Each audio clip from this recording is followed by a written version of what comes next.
week. This week, we're inviting non-Nintendo people right into our podcast. Friends of ours, of course. But first, let's do some introductions. Shawn Long from Nintendo Enthusiast joining us as usual. Shawn, how are you? ¿Qué problema? What is on your head? Mi sombrero. Yeah, I hope you're going to switch over to English today. Week. This week, we're inviting non-Nintendo and I've got a people loop. right into Hang our on. podcast. Friends of ours, Way to go. of course.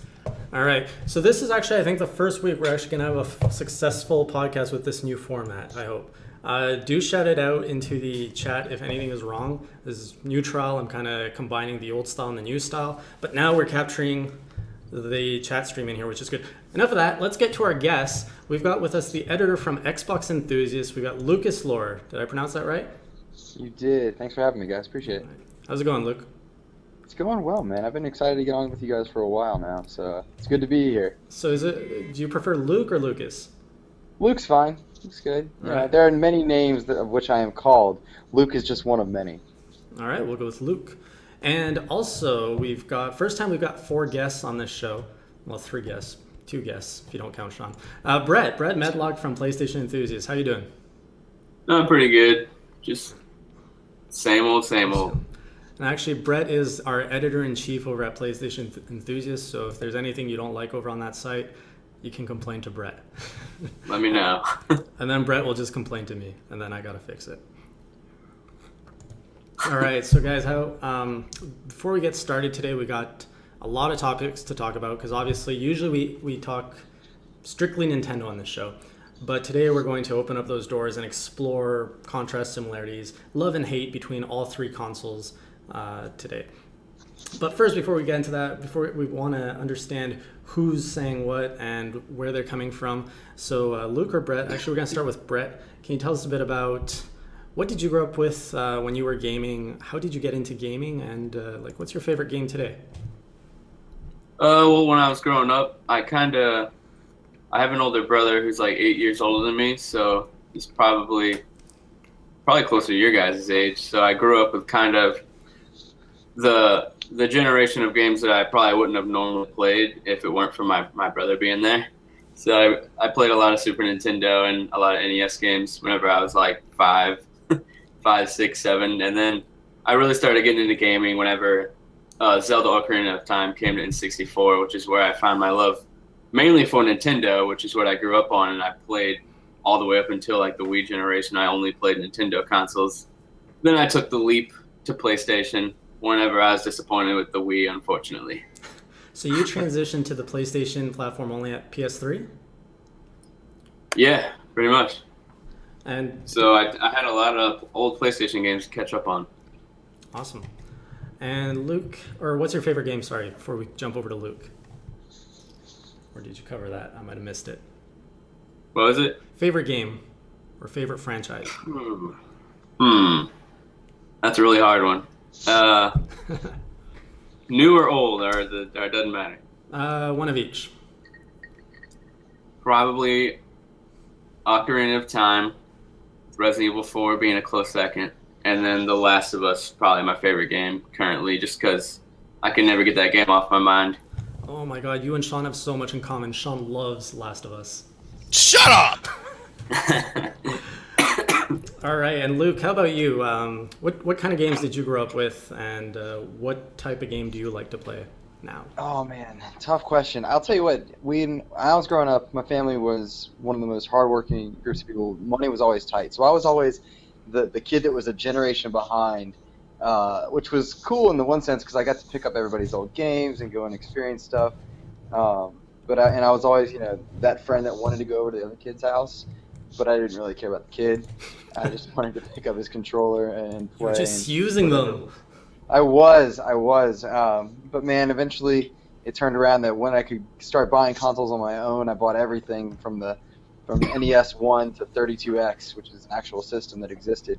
But from there, man, I think I knew I loved games from the moment I picked up a controller, but it was Metal Gear Solid 1, the very first one on PlayStation. That on the demo disc that sold me on this huge interactive passion that I would, take with me the rest of my life. And I took it from system to system all the way into college, where in order to afford my Xbox 360 and Wii, because they launched fairly close together, I had a Wii on day one, Nintendo Enthusiast friends. In order to do that, I literally sold plasma because money was so tight in college. So I did that, and it's just been a passion of mine that sticks with me nonstop. Awesome. Glad to see. I think everyone here has a Wii U, so you're all little Nintendo enthusiasts in some ways, right? Yeah, definitely. Oh yeah. Oh yeah. In fact, we even had Brett started with the Enthusiast group. He started as a writer over at Nintendo Enthusiast, so you can actually catch some of his work there until we shipped him off to PlayStation Enthusiast.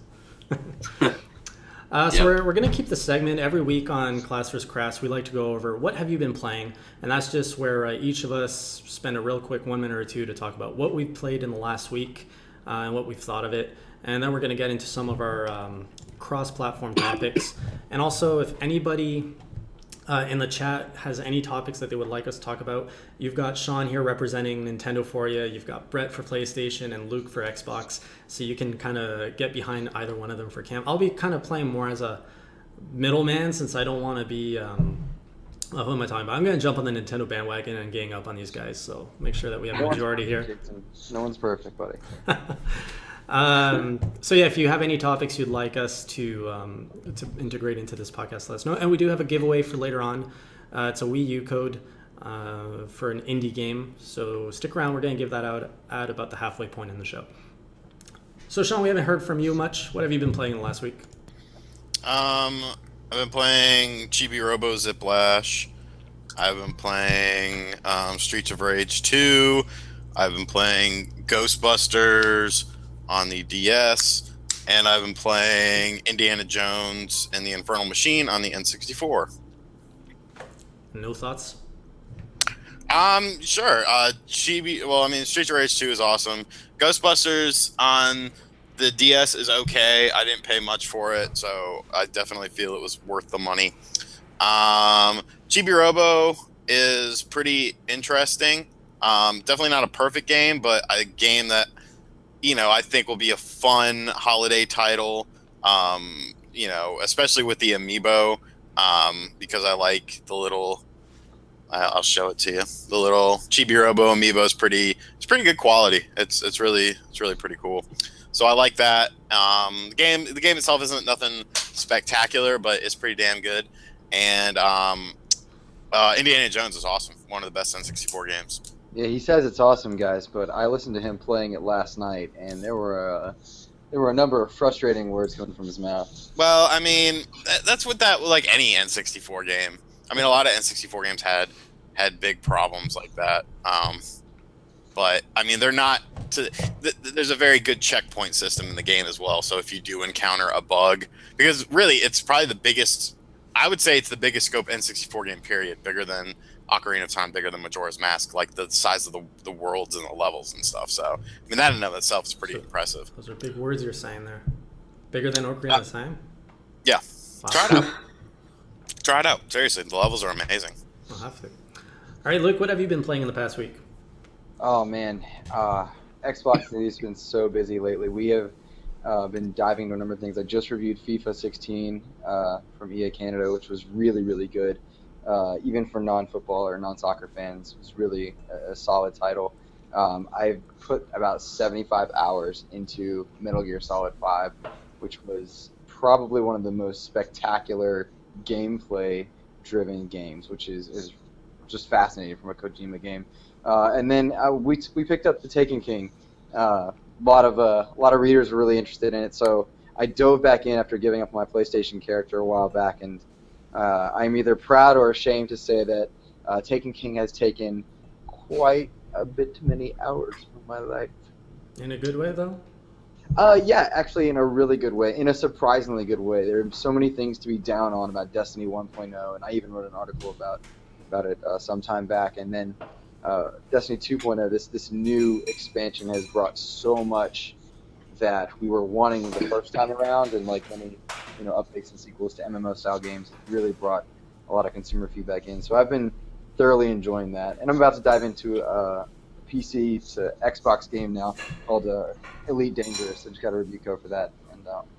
Looks good. Nice. And how about you, Brett? What have you been playing in the last week? I just reviewed Persona 4, Dancing All Night, so I've been playing that. I really liked it. I mean, I'm not really into rhythm games, but if you're a fan of the characters and the world and the story, then it's worth it right there, even if you have to get through some rhythm, some dancing. But That's the game. it was a lot of fun. That's the game we danced together at E3, right? Yeah, we danced together at E3. Get some T-shirts. I've been still trying to from I think Greg has it, or someone has a video of us dancing at E3. Oh yeah. We don't need that. So that was really good. If you're definitely into Persona, like the series, you should definitely pick that game up. They have a lot of like cool like bonus story stuff that you find out about the future of the characters. And other than that, I've just been playing Velocity 2X on PS4, which is it's an older game, but I'm still addicted to it, trying to get the platinum, which is like incredibly hard.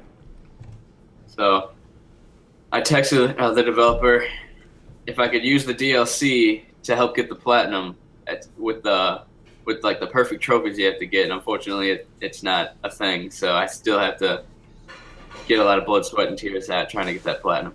That's Future Lab that made Velocity, right? Yeah. They did such a good job with that. Man. Yeah, I can't wait for their next game.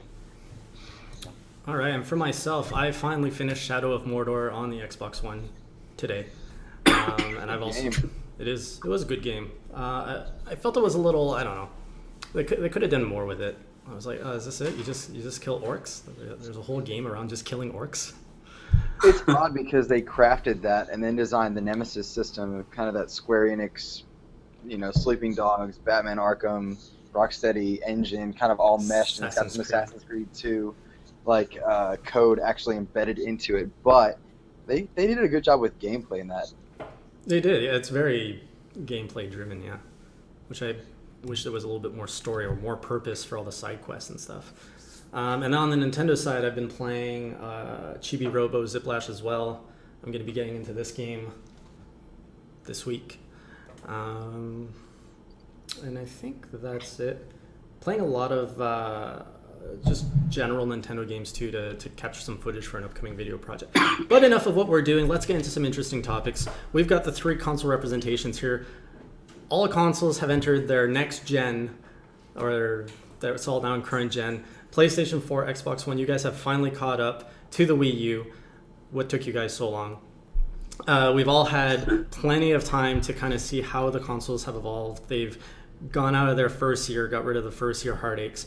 So let's get a little bit of discussion. What do you guys think the 3 consoles stand? We all know the Wii U had the weak marketing. PlayStation 4 came out swinging. Xbox One came out with a lot of hate, but they've definitely picked up. So when we're looking at the current situation, let's say going into the holiday season, what do you guys feel has the best to offer, and kind of a reflection too, like who's improved the most, who's lost ground, and really, yeah, what do you, if you had to advise anyone to buy a console today, which would it be? I'll start that one if that's all right. Sure, Luke, go ahead. Cool. Yeah, I think quite seriously, Xbox is the system to pick up this holiday because of all the work that Microsoft has been doing to kind of regain back that gamer trust and that gamer mind share. Sony's pretty much sitting on their laurels right now because their games were bumped and moved out of holiday. They're exclusive, rather. And Microsoft is pumping out different types of bundles to market to different types of fans and different types of financial situations and family setups. They are also doing everything they possibly can on the exclusive side of things to win back the gamer that Sony pretty much robbed of them. I think if you're going to get one console this holiday, you're likely going to find the most value, the best bundle with the Xbox One, along with EA Access. Not to mention, a lot of the people that would likely pick up an Xbox One are probably going to be those fans that also already have a PlayStation 4 based statistically, or a Wii U. It'll probably end up being a good second console to fans that already have something at the moment. So let's go to the direct rival of Xbox One. Brett, representing the PlayStation community, do you feel that that's true? Do you feel PlayStation kind of lost ground since their initial launch? Honestly, I think I agree with him. Mainly because typically when a person asks me what game console should I buy, I ask them what kind of games they're into, and for some reason, I always feel obligated to tell them that the Xbox One is a better choice for them, given the types of games on that console are more appealing to like a casual audience, which is usually who I'm talking to, and just the cheaper, there's bundles and all that, and the PlayStation's really like they don't really have much first party content that's that appealing at the moment since it all got pushed out, and until that comes, we're not going to see much. With Uncharted 4, I think it might like draw more attention, bring some more people, like, and keep them selling consoles, even though they're selling consoles without first party content. But other than that, I don't feel like there's much like first party games that catch the eye. Like The Last Guardian doesn't have the same appeal as like I don't know, a game like Quantum Break, in my opinion. I mean, You make a good point, Brett. If you think about the idea that, Sony's system right now, Uncharted Uncharted does not sell systems in the quantity and in mass that say a certain title like Halo might with its fans. I mean, exactly. that you look back at even last generation, Gears of War 3 sold more than all of the Sony exclusives that were kind of in that same window, and that's those exclusives because those were great games.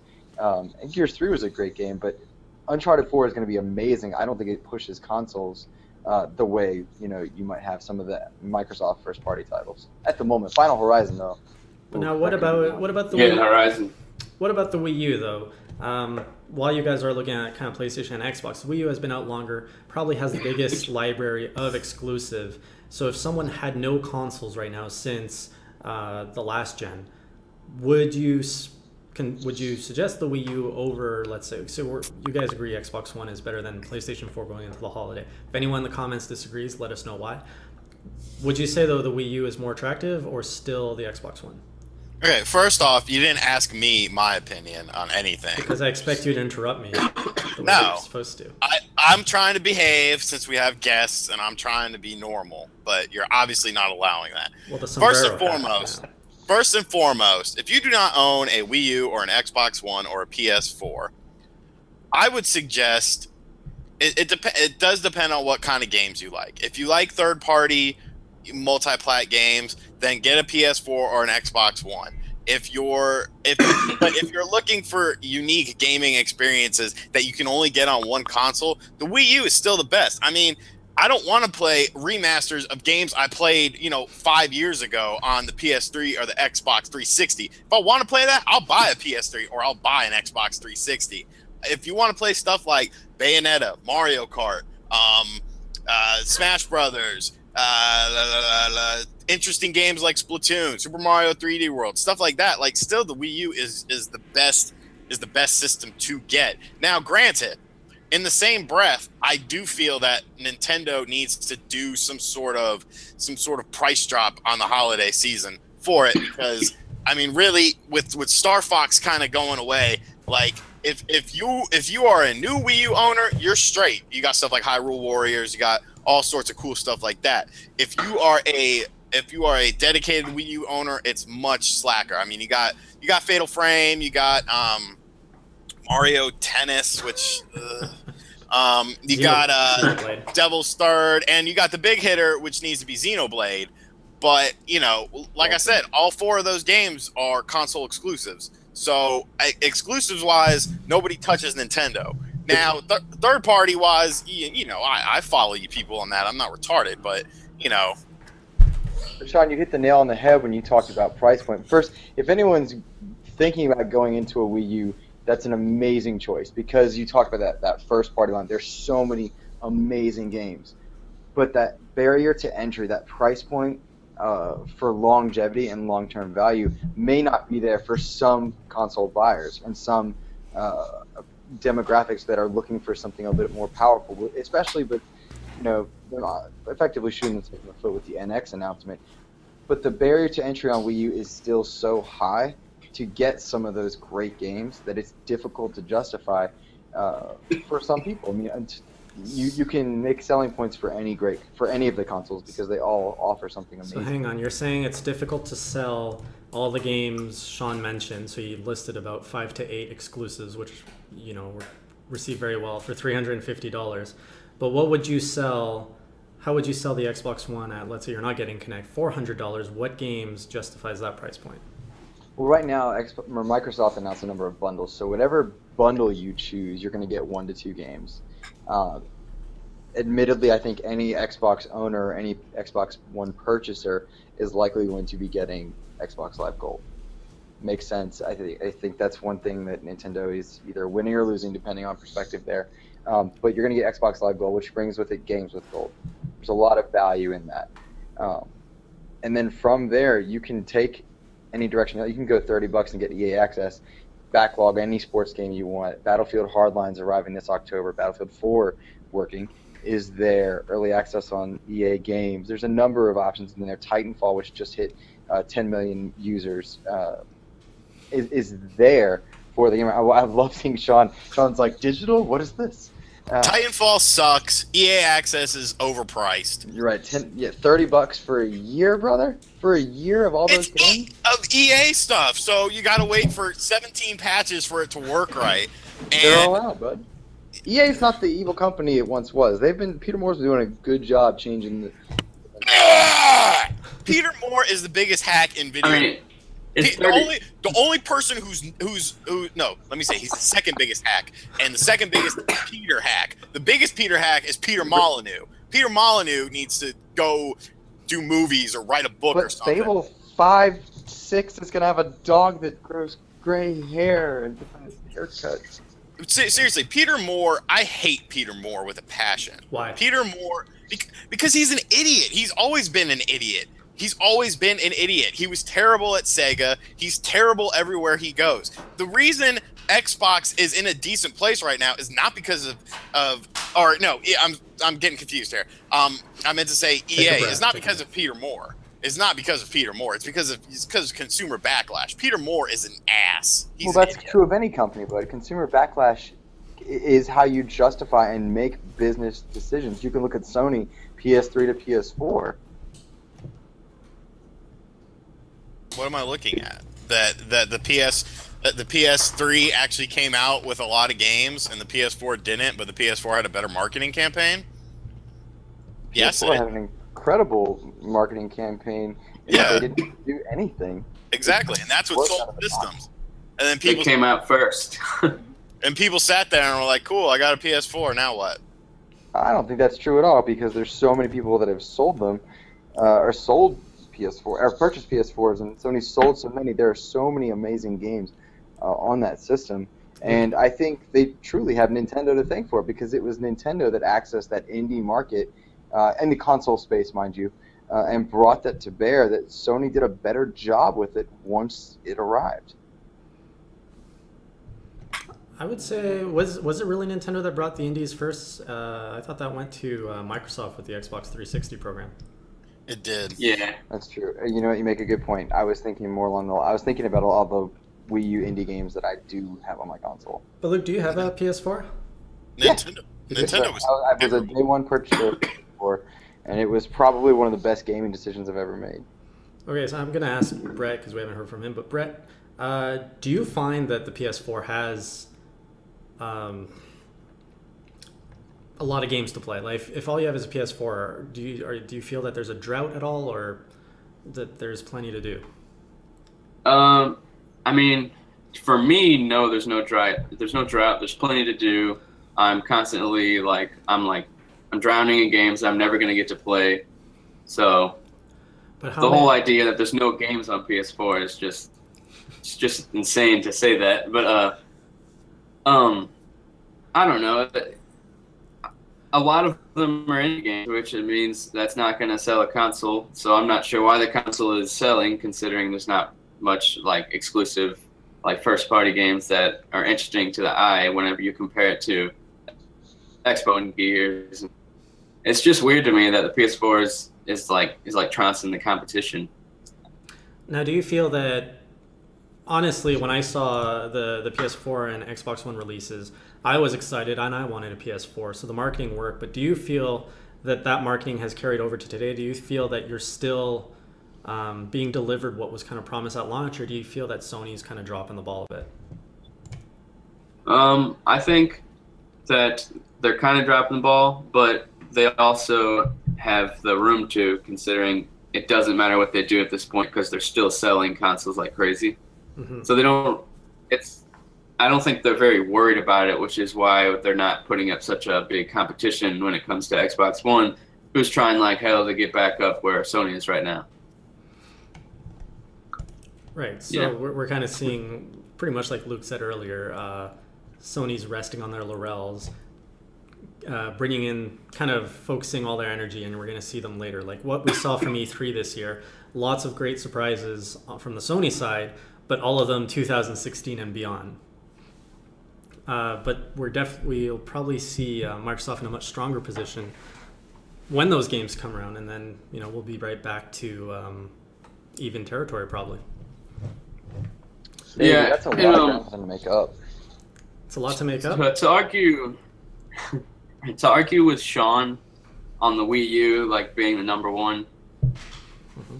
I mean, you did name a lot of like first-party exclusive games, but that's almost all of them, and the console's lifespan is almost completely over. I mean, not completely over. It's almost, the NX is almost here, and you only named 8 games that you have to own.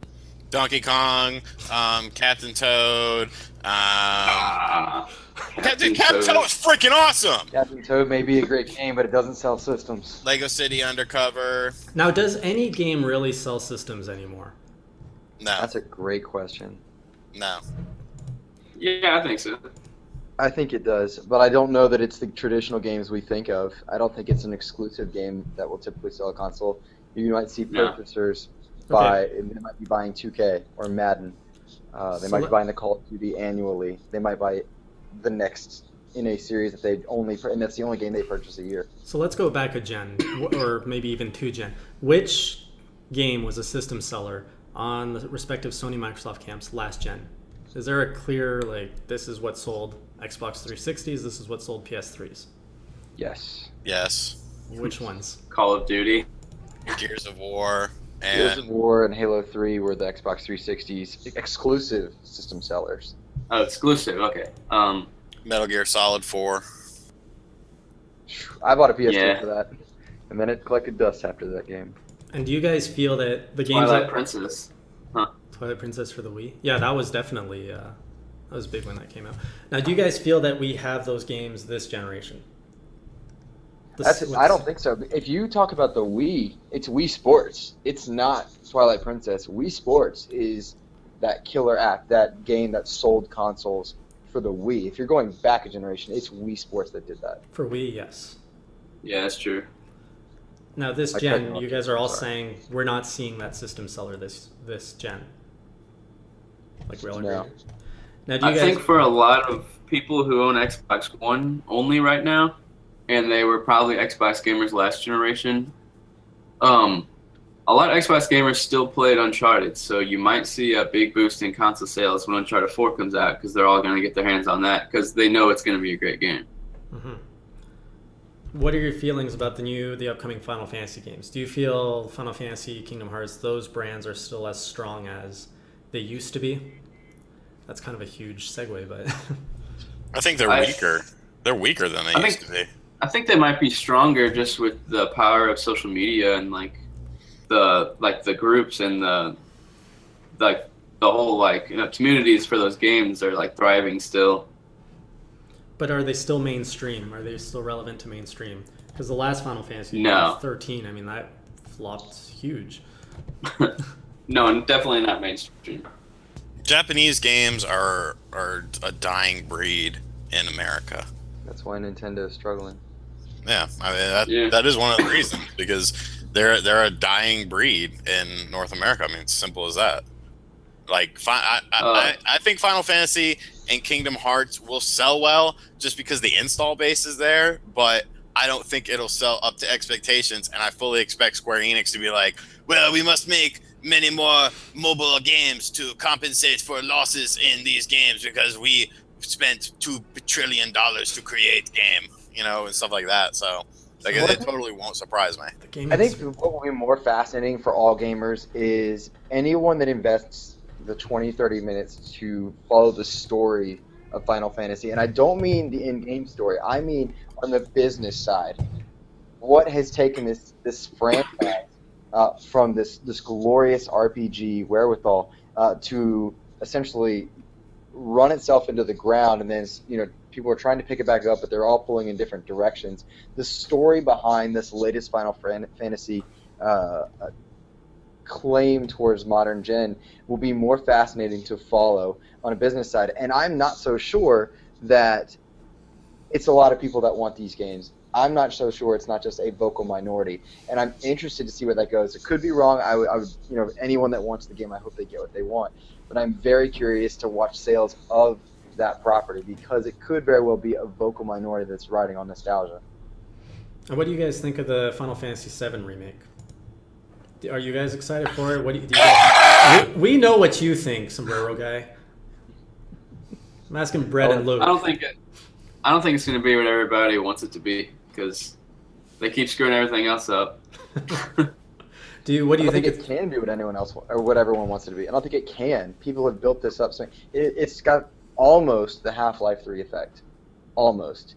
It is not going to be what people want because people have built it up in their minds. Now, if you had to describe, and I'll start with Brett. If you had to describe what Final Fantasy VII remake should be for you, what would it be? And what do you think Square Enix is going to deliver? I think what it should be is almost the exact same game, just looking better, and then you need to change very slight little things that make it feel like a new game. Because if you go back and play a game like that, it holds up, but not as well as it could. So they need to just not touch it much. I mean, you don't fix what isn't broken, Right. Just give it a fresh coat of paint, right? Just like graphic updates, or not even that. Yeah. I think they just need to make the graphics. It'd be nice if they made them like really good, so then everyone would just be like, "That's new Final Fantasy VII.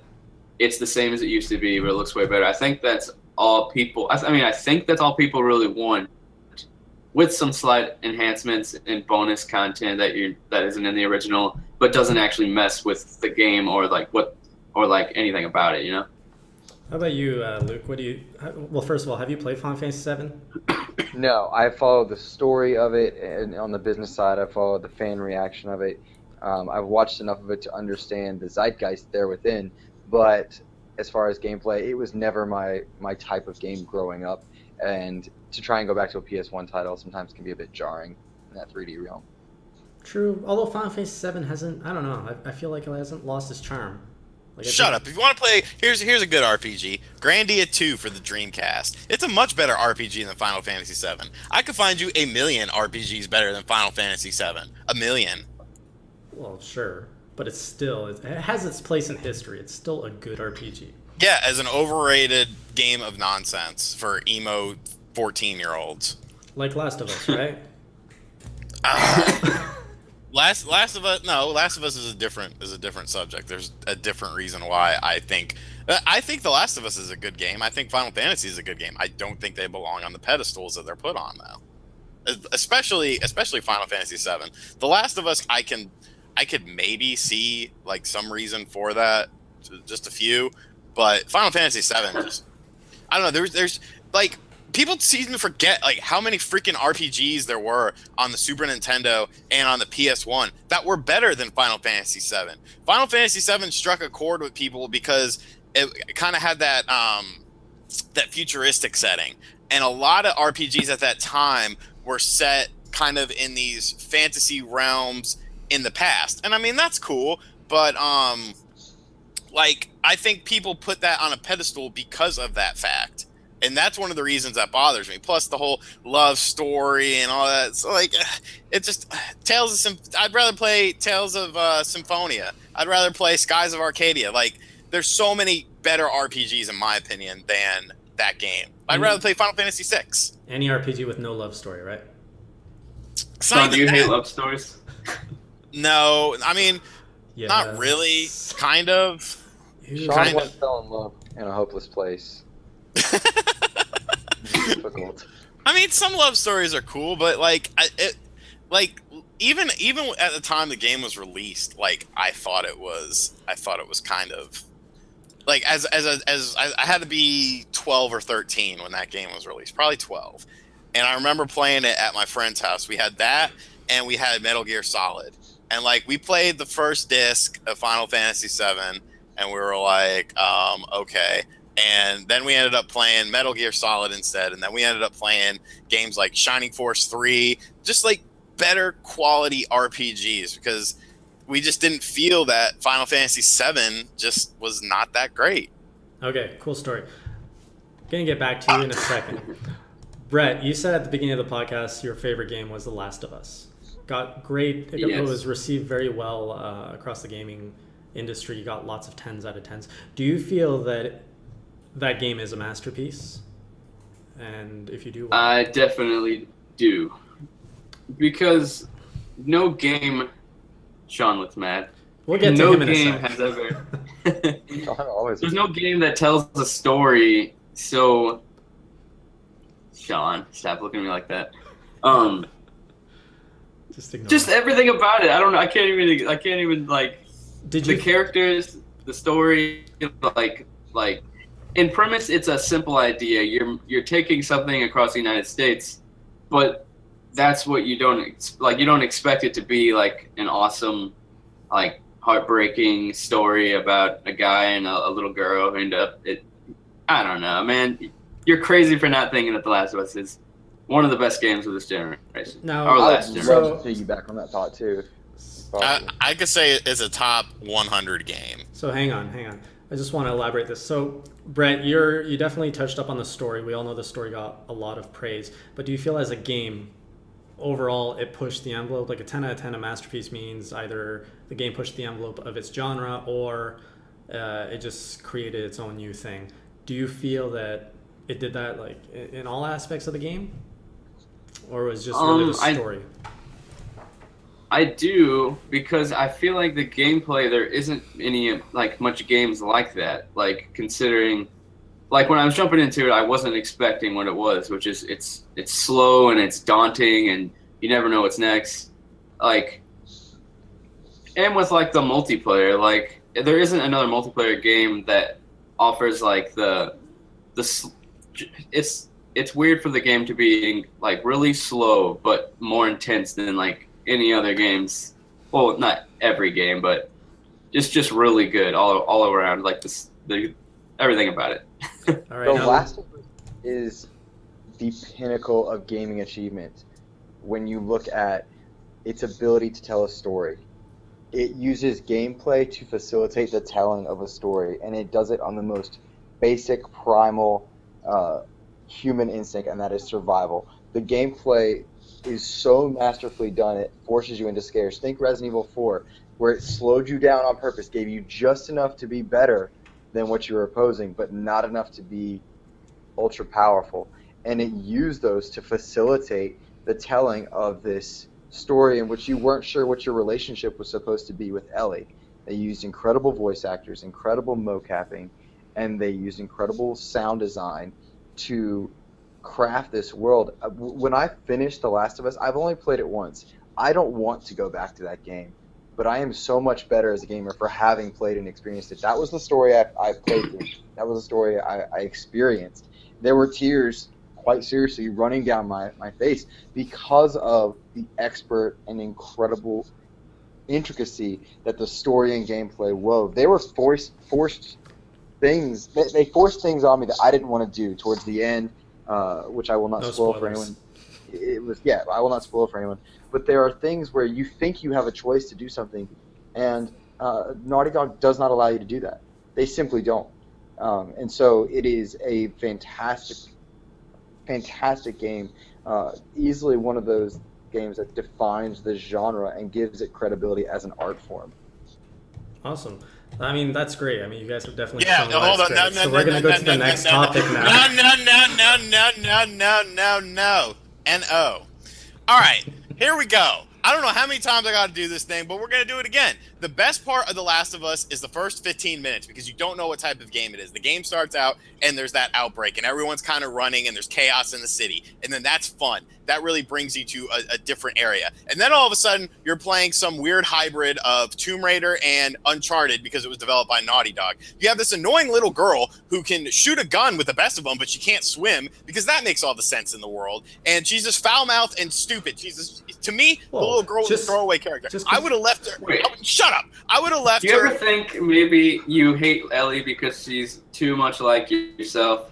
I could swim. I could swim and I could shoot a gun.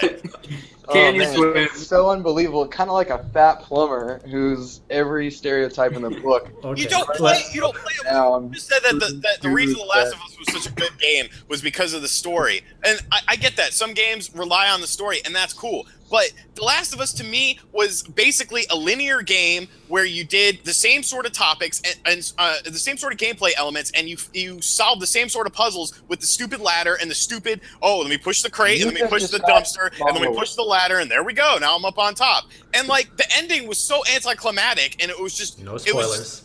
The ending was anticlimactic. The main character was a cool guy. You've described Super Mario.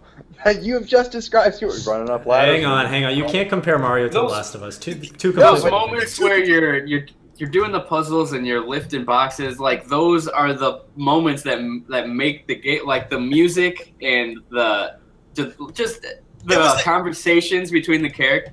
It was like everything about it. It was a step, exactly. It would make a great movie. It was a step up from an interactive experience like Heavy Rain. It is the premise was good. The AI was not that great. The enemy AI was not that great. The clickers were half stupid half the time, and they did not work well.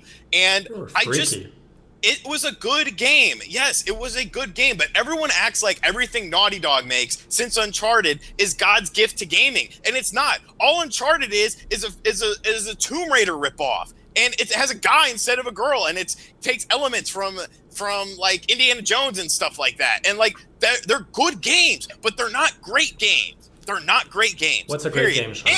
And the Resident Evil 4 comparison was terrible because the Resident Evil 4 was a breeze. That was a breeze compared to 1, 2, and 3. They were completely different games. Resident Evil 4 was an action game. Resident Evil 1, 2, and 3 were survival horror games. They were completely different. I hated Resident Evil 4. Resident Evil 4 is a horror game. Resident Evil 4 game with action elements. Yes. Yeah. Yes, but it is not a survival horror game. The original 3 Resident Evils were much more tense because you had much less ammo. I was blazing through enemies in Resident Evil 4, and I appreciated that at the time. But looking back on it, it was not.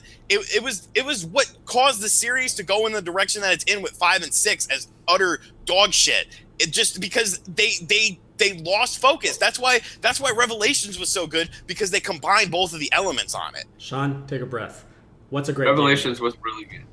Revelations was awesome. I loved Revelations. I haven't played the second one. But one sec. You described Uncharted as an upgraded version of Tomb Raider with elements like Indiana Jones. Like, what's not better than that? What's better than that? Right, and I'm not saying that it's a bad game. I like the Uncharted games. I've played all 3 of them, and I enjoyed them. But I never felt like I was playing something unique and fresh and groundbreaking. They're very polished experiences. It's not something like Metal Gear Solid did. It's not something like Silent Hill did. It's not something like you can even if you want to use Resident Evil 4 as kind of casualizing the Resident Evil genre, you can use that because that game had mass appeal. It's not something interesting like Smash Brothers taking unique characters. It's not something interesting like Mario Kart. It's not interesting like something like Shenmue. It's not groundbreaking. It's taking previous elements and making them solid in a modern era, and that's cool. I don't have a problem with that. But they're not they're not timeless to me. They're not timeless. Shawn, you described it as casualizing. I would kind of reterm that to be accessibility. Does accessibility hurt a franchise? I don't know that it does. I would say, let me tell you, my personal story with Resident Evil 4 was I bought it on the GameCube the day it came out. I played it for about 2 hours and I sold it to my best friend because I did not like the direction they took that. I did not like how they changed the core gameplay to something completely different. Now, I learned to appreciate the game actually on the Wii version because I loved the Wiimote controls on the game. That really brought that game into me and made me a fan of that game. But I did not like how they I didn't like how they changed the whole core. I mean, like Silent Hill games, they never really strayed away from that path except with PT, which ended up becoming Vaporware. But that was a good transition. You see what I'm saying? It wasn't like where they just changed everything. But Shawn, you're describing Silent Hill, and while I won't defend Capcom often, hardly at all. I'm sorry, but I'm going the Resident Evil route. I won't defend Capcom's direction in terms of 5 and 6. They sold, and Silent Hill doesn't sell. And I'm not advocating nor defending or anything on that realm, but I think as objective viewers and subjective viewers, we have to recognize that sales play a factor in the design of these games. Well, I mean, yes, because Resident Evil was the more mainstream franchise, but it also, I don't know, because you actually bring up an interesting point, because I was going to say that they kind of did a lot of variants on Silent Hill to the point of where it may have become oversaturated, but Resident Evil actually had more variants that would make it oversaturated. I guess the series, like 1, 2, and 3 are absolute masterpieces to the point of where like that's why everyone crapped their pants. Ooh, Resident Evil 2 remake, Resident Evil 1 remake, remaster, like, because they're such good games that people want them to be upgraded. Whereas someone like me, I'm perfectly fine playing it in its original form. Whereas Silent Hill games, you don't really have as much of a following and an outcry for things like that. Awesome. So this is a good place to stop, take a little break, do a giveaway. We're going to need a trivia question, though, to give away. Brett, you're the one that said who had the game you brought us a game to give away? Yeah, I got a code. North America only? What's the question? I don't have a question. Yes. Yeah, it's North America. I'm almost certain that it's North America. All right, so we've got a North American code for Extreme Exorcism for the Wii U. It's an indie game. Shawn, did you review that one? No, Eric did, and he really liked it. I played the Nindies at Home demo, and I thought it was very fun. I loved the way it played like an old school arcade game where the enemies would mimic your movements every time you killed them. That was freaking genius. Right. So can you come up with a quick question for the giveaway? Me? Yeah, you. Since I think you need to kind of breathe a little. Oh, I'm good. But yeah, I will. Yeah, I'll do that. Y'all. All right, we're going to go to a commercial break since we don't have a commercial break. Guys, tell us a little bit about Xbox Enthusiast, PlayStation Enthusiast, starting with Luke. What can we find over at Xbox Enthusiast? One of the cool things about Xbox Enthusiast is it's the youngest of the EGN sites. And we have a 3-man team right now that has been working on putting together a number of things. We sent a guy to EGX last week. Steve Cliff went and did a ton of developer interviews, a ton of gameplay sessions where he played a lot of the games to come, both AAA and indie. We've started a developer spotlight series that has covered most recently Yacht Club games, but also goes back and talks to Digital Extremes from Warframe and a few others, and it's ongoing. You can expect to see Harmonix next week and a few others. So we've been talking to a lot of developers about how they design games in general, and then how that design translates to Xbox One specifically. We're also doing reviews of all the major titles and a lot of Halo coverage coming up with Halo 5. The XP team decided to go back, play the old Halos, discuss how they impacted the industry, how they impacted the system that they respectively were on, and the community for Halo. And then we looked at a number of things going forward and coming up. We're looking to launch a YouTube channel very soon. We've got a lot of things at xboxenthusiast.com that we are beyond excited to share with our fans and the audience with, and we're hoping that we can share some of that audience with you guys and establish more conversation, because it's a blast. There's nothing better than talking video games. I just noticed, did you just swap out Metroid Other M with Metroid Trilogy during this podcast? I did, because one of the awesome guys in our chat, who I don't remember who, I'm sorry guys, but shout out to whoever it was, they pointed out he's got Other M, kill him. And so I like pointed at the camera and then swapped them. So I got my little Samus there. It's Trilogy there.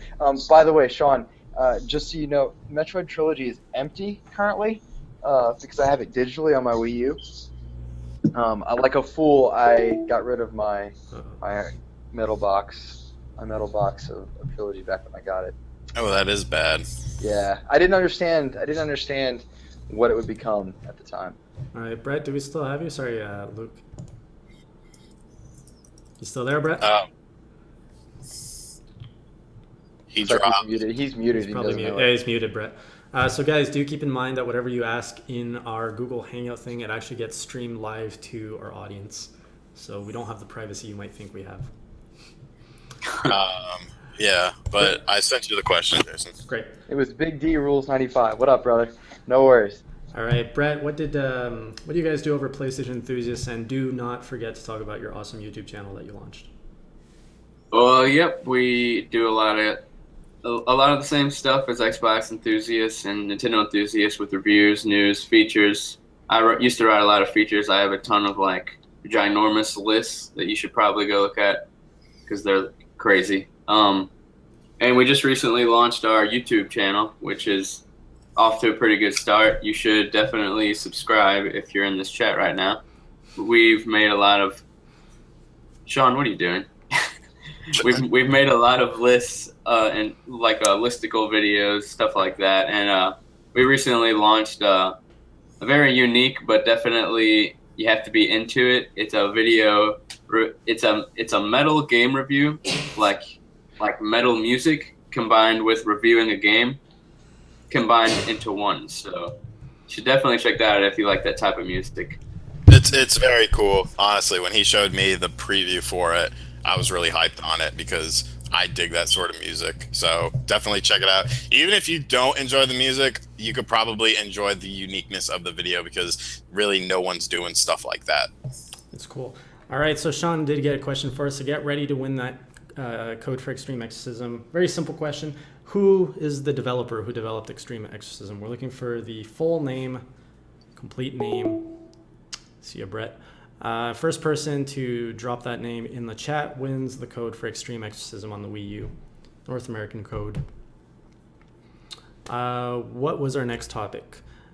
Hopefully Brett can still hear us. So the next topic we're going to go into, we're going to pull away from bashing and defending our favorite games. Now let's talk about mascots. Obviously, Nintendo's got the strongest mascot out of the three consoles. I think we can all agree on that. Do you think that is something that Microsoft and Sony are lacking, or do you think that the mascot days are over and it's not necessary and Nintendo's just kind of living with a legacy here? Unforgiven wins, by the way. Unforgiven wins? Okay, hang on before we get into that. All right, congrats, Unforgiven. We're going to send you that code right after the podcast. I'm going to send it over YouTube, so no worries. Brett, did you hear the question about the next topic? No, I didn't. All right. No problems. So we're going to go into mascots, talking about mascots for Sony, Microsoft, Nintendo. Obviously, Nintendo has the most recognizable mascots. They use it to their strength. They've been around the longest. Sony and Microsoft have kind of tried to develop their mascots, but we're not seeing the same... I don't know. We're not seeing that same kind of magic that Nintendo has. Do you guys feel that the mascot days are over? Do you feel that Sony and Microsoft need to put more effort into building mascots for their brand? How do you get? What are your thoughts on the whole mascot thing? Let's start with Shawn on this one. Well, I mean, I feel Microsoft does have a mascot in Master Chief. I mean, because you're kind of assimilating mascot with something cartoony, whereas Sony did it with Crash Bandicoot. Jaguar try to do it with Bubsy or whatever. But yeah, I mean, they have. I mean, and you could say that. Unfortunately, Sony's mascot is Nathan Drake. You know, but he's a cool guy. Yeah. But yeah, I mean, I think mascots are still relevant because mascots help people identify things with the system. I mean, when you think of Halo, you think of Microsoft. When you think of Mario or Zelda or Metroid, you think of Nintendo. When you think of Uncharted or God of War, Kratos, yeah, that's a good one. You think of PlayStation. So I mean, mascots are still relevant. It's not necessarily like the end all be all. Would you say it used to be though?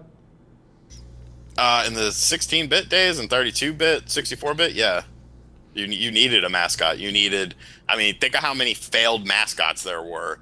Like there was a million. Ty the Tasmanian Tiger, Spyro. I can't even think. There's so many. Yeah. All right, Luke, what do you think concerning mascots? I think mascots have changed a lot from what they were. I mean, I look over at my Amiibo collection, which is far too extensive, and I look at Pac-Man, I look at Mario, I look at Sonic, and Meta Knight, and all that. And I think that mascots can be incredible, an incredible marketing tool, but they're no longer what they were. It's obvious Nintendo has the best lineup, and Sony and Microsoft don't. I think Microsoft desperately wants Cortana and Chief to be their mascot, but the reality is that's not the case. Microsoft themselves are overplaying their Cortana hand very hardcore with their operating system. I think mascots have evolved to something different now. I look at mascots for Sony, and I don't see Crash, who was never a Sony property. They wanted it to be, but it wasn't first party per se. I see mascots for Sony in Shuhei Yoshida and Adam Boyle. I see a mascot for Microsoft in Larry Herb, who's Major Nelson, and Phil Spencer. They are the modern incarnation of mascots, and they could go beyond that, and it could shift back to a cartoonish character. I don't know that it has to be a fictional character to do that. Nintendo, Iwata was one, Miyamoto is one per se, but they haven't evolved. Mario, for all his intents and purposes, is the same mascot he once was. I don't know that Nintendo needs to shift anything, but mascots themselves don't sell a brand the way that we want to. We know what the Xbox symbol looks like. We know what the PlayStation symbols look like. Nintendo has Mario, and that's the face of their company. What about you, Brett? Do you have any thoughts on mascots? Are they still relevant? Do you agree with Luke? Or yeah, I mean, I agree with what he was saying about like Phil Spencer and like Shuhei Yoshida.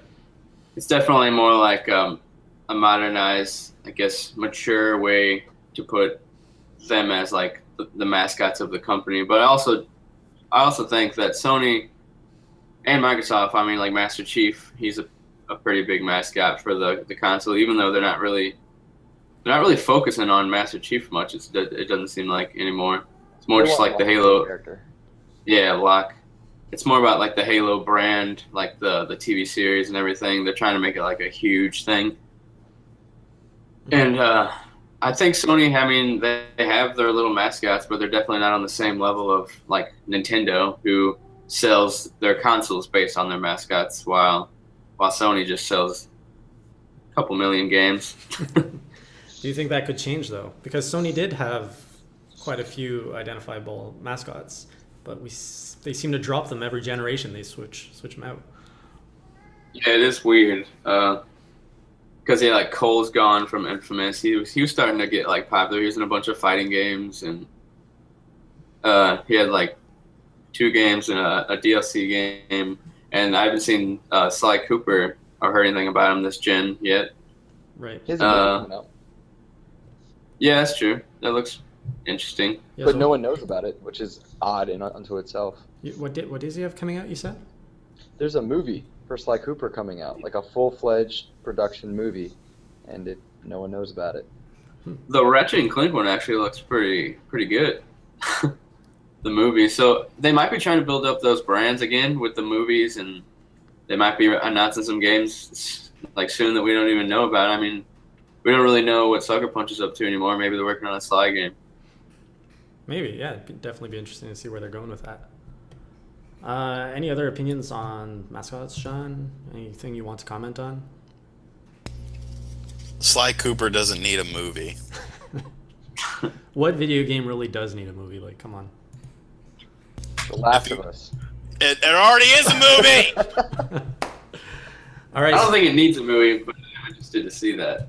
All right, now we are at the usual 1 hour mark on Class vs. Crass podcast. It's usually a 1 hour podcast, but because we've had such a heated debate, there's still a lot of topics I want to touch up on. So we're going to extend this into the 30-minute overtime. You guys okay with that?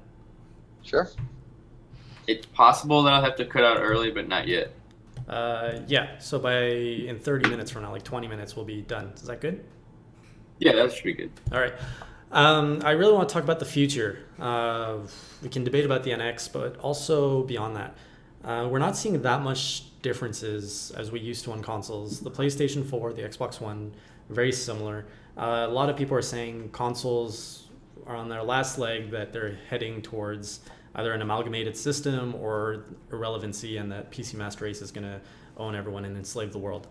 Do you guys feel the console market is coming to an end? Do you feel that there's enough differences and justification to keep consoles around? How do you think consoles will evolve? And let's start with Luke. You want to start on this one? Sure. I think one thing is we can very happily say is that the console market's going nowhere. There were legitimate and relevant fears that this generation would not play out because of the slow, sluggish start to the Wii U, and because everyone was like, no, we don't need it. Cloud-based gaming, cloud this, that, or the other. Reality is the internet infrastructure worldwide is not ready for that, particularly with North America being so far behind so many other countries.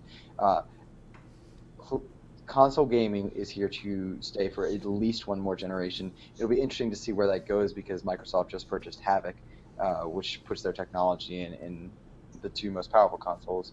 As far as an amalgamated system, I'm curious to see if the Steam box becomes anything at all. It doesn't look like it will. Valve certainly doesn't need it to be because their system is so well-rounded and it works so well among all the others.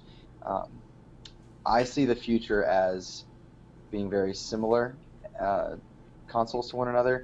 I'm very curious to see what the NX becomes, simply because there's so much similarity between the PS4 and the Xbox One. The NX is really our only hope for something unique. Microsoft abandoned its original vision of a unique console, and they're slowly changing it back to that. So I'm curious where the future goes, but consoles are here to stay, that's for sure. The handheld market is going to be the most different from what we've seen it before in the coming years. We're going to touch up on the handheld market right after. Next, Shawn or Brett, who wants to go? Do you guys have any thoughts or opinions on it? On consoles being dead? I think that's crazy talk.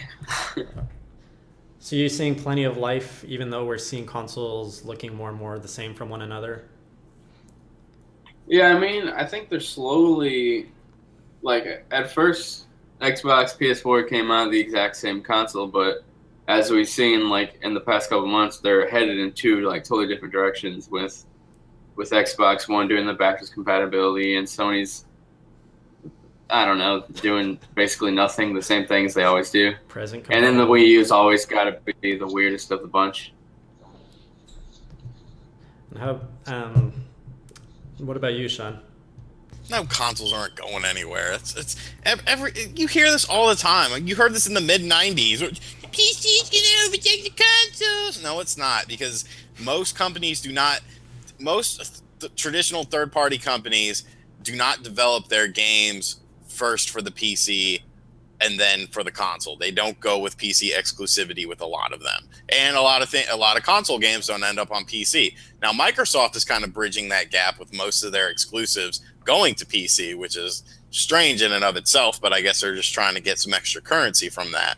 But I just don't foresee, not within the next 10 years at least, the console market dying out, because I mean, the PlayStation 4 is one of the fastest selling consoles ever. So how is it dying if you're still setting records? True. Yeah.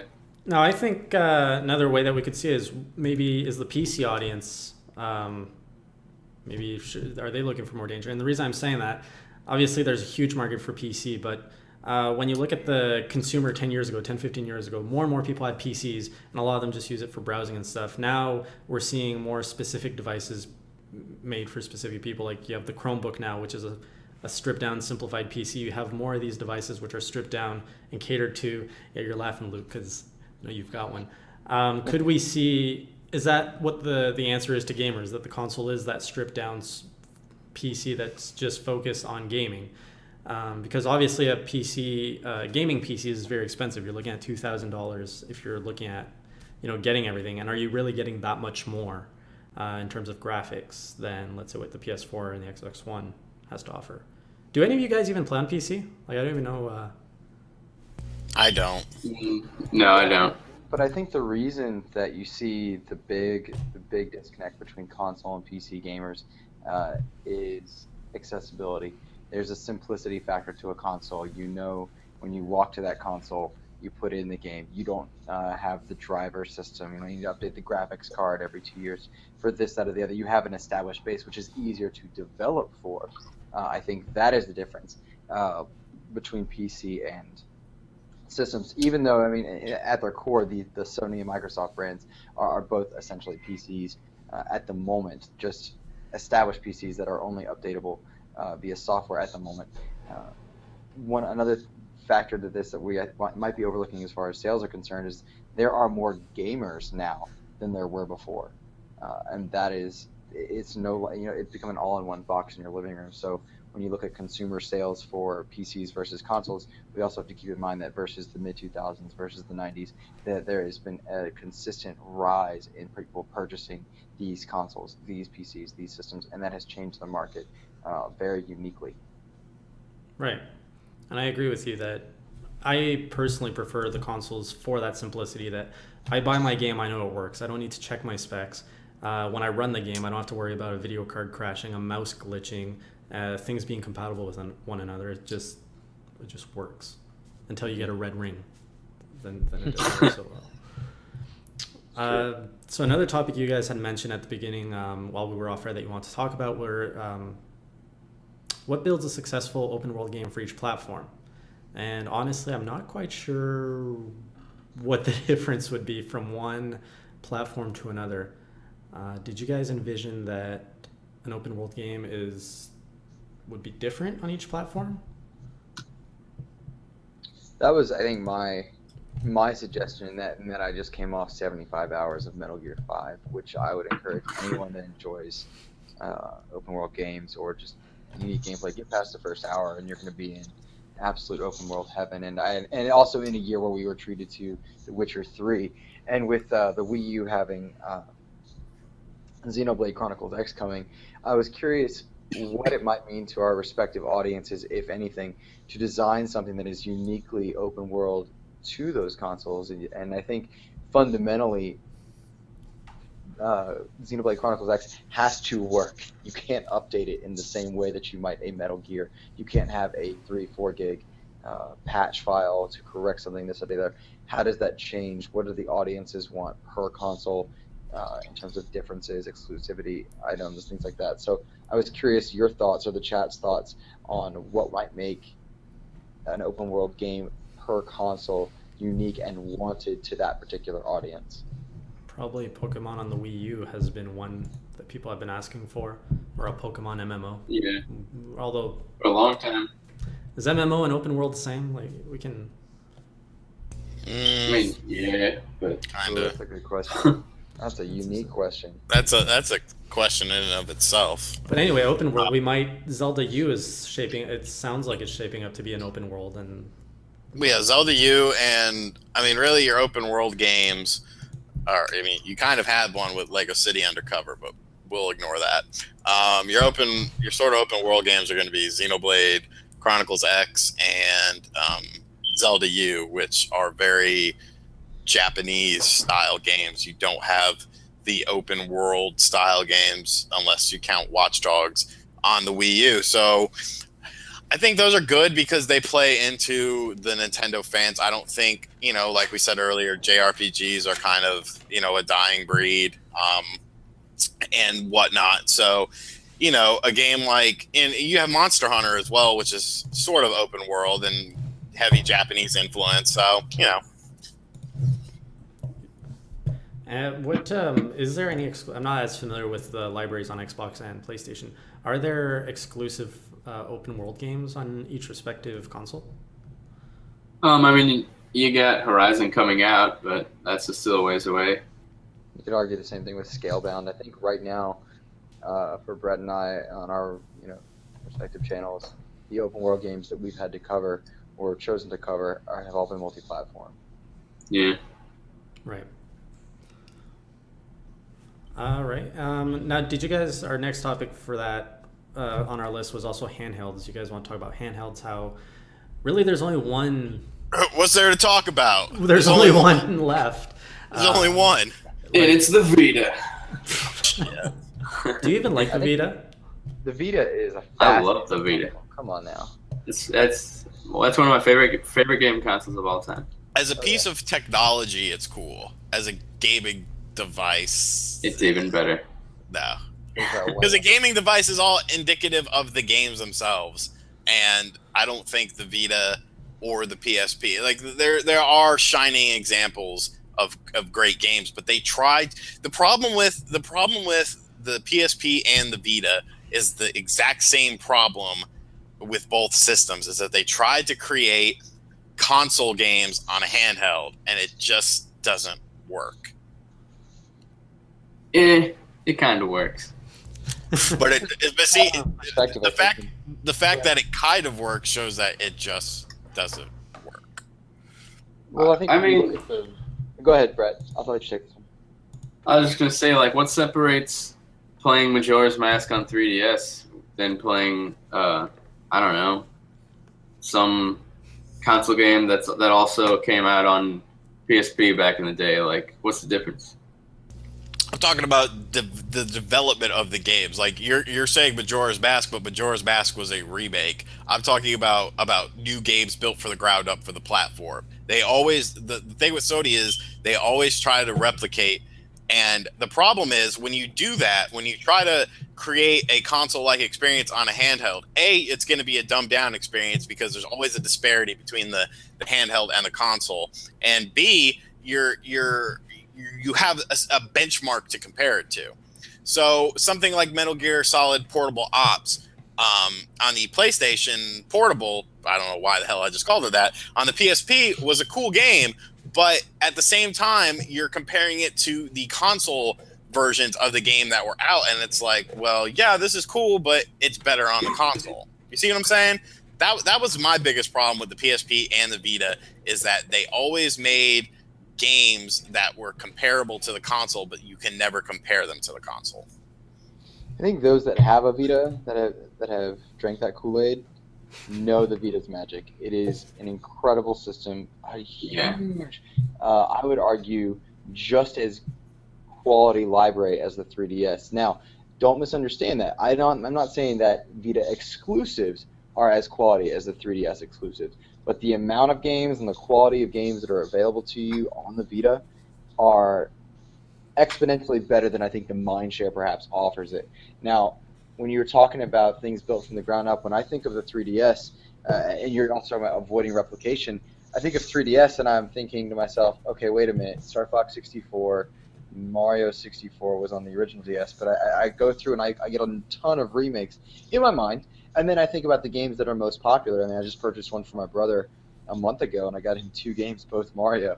Those are completely replicated from their previous iterations. They have more coins, they're bolder, they look cool, but they are still replicating. There's nothing wrong or bad within that, but I don't know that replication is the problem. I think the problem with the Vita, there is twofold. When you first look at the PS3 to Vita marketing, it was we can play games with it, and they got sued, and Sony got beat over the head, and they couldn't market that same thing with PS4, rightfully so. But the remote play is incredible with the Vita, and they've not told, like, first party, they don't talk about it at all. Like, it's not on commercials like it would have been or should have been, thanks to that lawsuit. And when people don't realize that it can play and stream PS4 quality games, I mean, that is a huge miss for the company and for the system. There's nothing. I tell you what, my best experience with the Vita as far as streaming was playing Assassin's Creed 4 Black Flag 2 rooms away, streaming that onto my beautiful OLED screen. It was gorgeous. The colors popped. It was smooth. The controls worked flawlessly. there's so much capability within that to get overloaded, and it was too much, and it was too expensive to make. Any thoughts as to why we're not seeing Xbox or Microsoft enter the handheld market? Because they're not stupid. Well, you're right. They're not stupid. They have their hands full with Windows 10, Android gaming, Apple gaming. They're all venturing into that space. It's not a space they need to occupy right now, particularly given the fact that Xbox One is just now becoming profitable to make, and just now gaining ground. I mean, Xbox One is selling incredibly well. They're selling a great number of systems, and unfortunately pales in comparison to PS4, and so mindshare is degraded a bit. But the Xbox One sells well, but it was a big turnaround for that company, and the X-Boy was a thing. It was on the drawing boards. They had prototypes. It was developed, and it just didn't look like it was going to be a profitable decision. And I would argue that was one of Microsoft's best moves, was to avoid the handheld market, because it is make or break. And do you guys see much future in the handheld market given the popularity of mobile gaming? Yes. We know your thoughts, Shawn. No.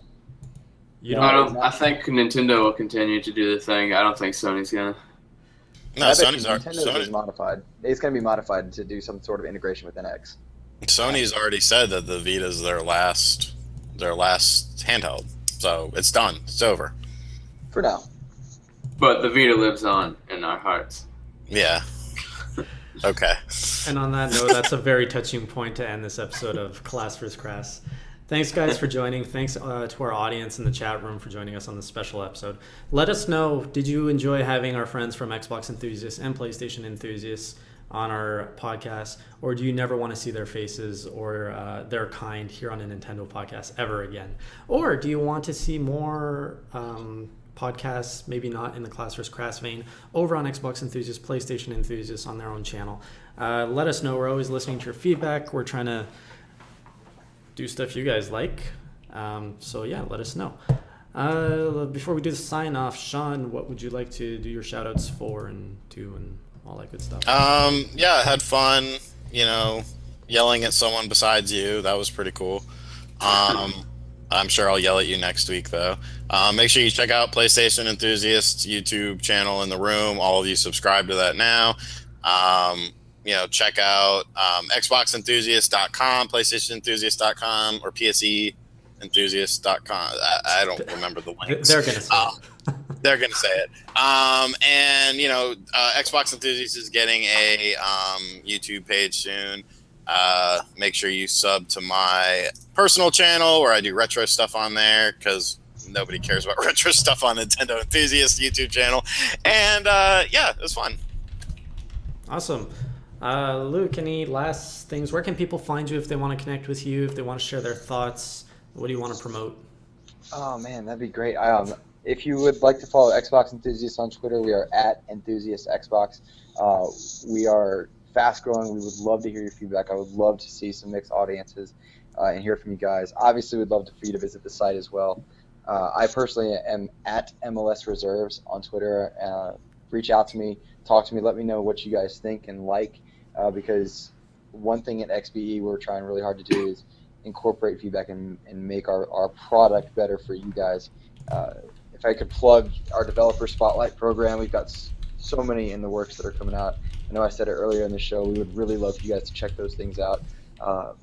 And lastly, just a request to anyone that enjoyed our content, the way that we get better and the way that we grow is by you sharing and you talking to us. So open dialogue. We would love to hear from you guys, and we'd love knowing and seeing that you guys share it with your friends.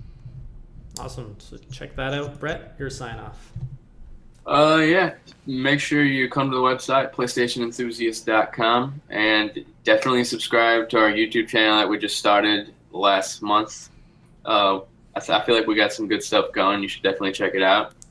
And other than that, hopefully we can come back on the show sometime if you guys like this. For sure.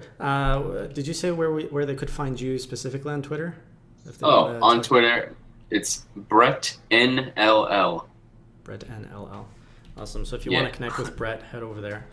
And PlayStation Enthusiast is PS Enthusiast. Awesome. All right, so thanks again, guys, for the show, or to join us on our show. To our audience, if you don't like looking at the video stream, you're always welcome to find us on SoundCloud. Each episode of Class vs. Crass finds its way to SoundCloud within the following 12 hours that this show goes live. And now with the new format, although this doesn't apply to the SoundCloud audience, if you are listening to this podcast on SoundCloud and are not familiar with the visual, if you head over to YouTube, the new format of Class vs. Crass, we actually now have the viewers' comments stream captured here, so you can actually see what the audience is saying while myself and Shawn and our guests are talking.